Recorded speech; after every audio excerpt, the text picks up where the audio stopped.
হ্যাঁ। তোমার খাবারের নাস্তা কি সকালবেলা? সকালবেলা 50 কেজি আটা, আচ্ছা 50 কেজি চিনি, ও, আর আধা মণ সেমাই। এটা আমার সকালবেলার নাস্তা। তাই নাকি? আর দুপুরে হচ্ছে 20 কেজি গরুর মাংস, হ্যাঁ 10 কেজি পোলাও চাল, আর শসা 20 কেজি। শশা বেশ। তোমার এত গরম কেন? এই তো ভাই, এই লইছি। খাওয়ার কারণে কি গরম? আপনার দেওয়া হচ্ছে 5টা মুরগি। কখন কোন সময়? এই 8টা দিন, 8টা থেকে। এই 5টা মুরগি খাইতে কত সময় লাগে তোমার? 5 মিনিট। 5 মিনিট।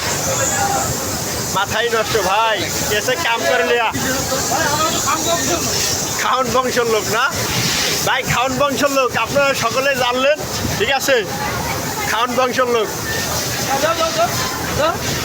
এই যে খাউন বংশের লোক, খাউন বংশের লোক। হ্যাঁ ভাই, আপনারা ভিডিওটা সবাই ফলো করে পাশে থাকবেন। ভালো আরও ভিডিওর মধ্যে কথা আছে। ধন্যবাদ আপনাকে।